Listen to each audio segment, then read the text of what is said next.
Video is a quick explainer on using your calculator for fractions and decimals. You should have a Casio scientific calculator, and if you don't, you need to get one. Let's start out with some proper fractions. So first of all, turn on your calculator, and then you'll see that there's this button here that looks just like a fraction. And if we press this button, it'll allow us to type a proper fraction into our calculator. I'm going to type in the fraction 3/5, so I'll press 3, and I'll arrow down, and then 5, and then I'll press equals for the calculator to register it. And you'll see here on the screen of your calculator on the bottom right, that fraction appears. If I want to change this fraction into a decimal, all I have to do is press the SD button, which is directly above the delete button. And it changes it into the decimal 0.6. If I press the SD button again, it'll change it back into the fraction for me. Just to make sure that we're totally clear on how to do it, let's do a quick calculation. So use your calculator to type in 2/5 times 1/3 and see what you get. Okay, so I'm going to press the fraction button.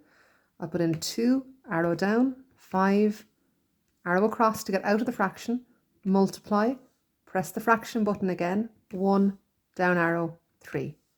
Then I'll press equals, and I'll see an answer of 2/15.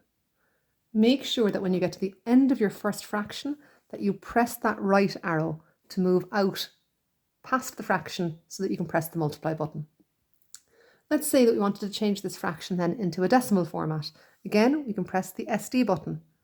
And when you press that once in this case, you get 0.13 recurring. If you press the SD button again, you'll see that it gives you 0.1333, so it's just telling you what that 3 recurring means. There's an infinite number of 3's there after that 1, but obviously the calculator screen only has a certain amount of space available. If I press the SD button again, it'll bring me back into my fraction format once more. Next, let's look at improper fractions. So improper fractions are when I've got a number on top that is bigger than my denominator. I use the same calculator button, so it's just the fraction button. I'm going to clear my screen, and I'm going to press that now. And I'm going to enter the fraction 3/2. So 3, down arrow, 2, press my equals. You'll see that the calculator registers it as an improper fraction. And I'm going to press the SD button and it'll change it to a decimal. And if I press it again, it changes it back into that improper fraction. Note the calculator will not change this into a mixed number for you, but it will let you enter a mixed number. I'm going to clear my screen, my calculator, by pressing the AC button. And I want to type in a mixed number. So you can see here just above the fraction button on the calculator, there's a little yellow bit of writing, and it looks very like the fraction information, but there's a little extra box in front of it.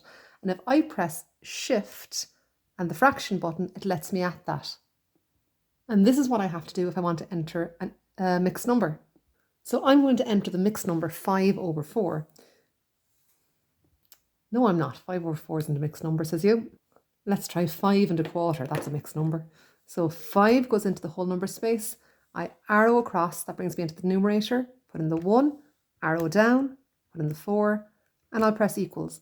And notice that although I can't change into a mixed number, my calculator really quickly turns my mixed number into an improper fraction. And if I press the button again, it'll change it into a decimal.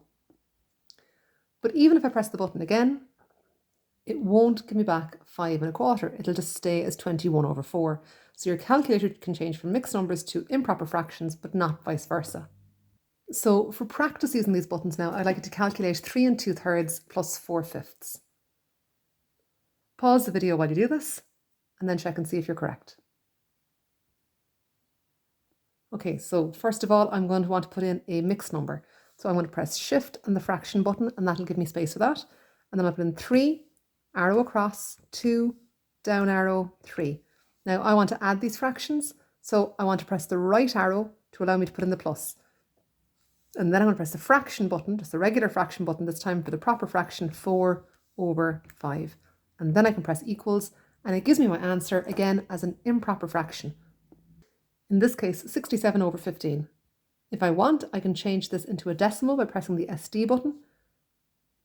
And this time it gives me 4.46 recurring, so that's 4.466666. And if I press the button again, It'll give me 4.4666 and as many sixes as it can, and then it puts a 7 at the end because the calculator is rounding off. It's a good plan to mess around with your calculator a little bit to get really familiar with these buttons so that you know exactly where they are and how to use them. Next, let's have a look at decimals. So decimals, normal decimals, we can type in something like 0.6 equals, no problem. But look, it's changing it straight into a fraction for me. 3/5. I didn't even have to do anything. If I'd like it to change it back into a decimal again, I can just press the SD button and it'll do that for me. But sometimes I have less simple fractions, or decimals I should say. I might have something like 0.3 recurring, and I want to enter this as accurately as I can. And I can do this because I have a button on my calculator that is just above the square button. And it's actually a shift function, so it's got like a little box with a dot over it, and I'll be able to use that to enter what are called recurring decimals. So if I want to enter 0.3 recurring, what I'll do is I'll put in 0 point, and then I'll press shift and that button, and it'll give me a little box that I can fill the 3 into.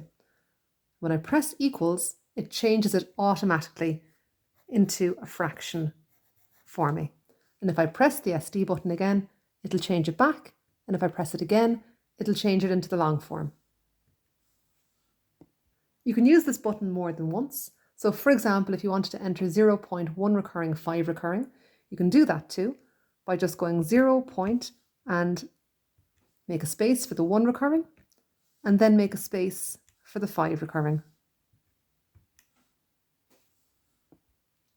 Actually, once you press the recurring button once, everything after that recurs.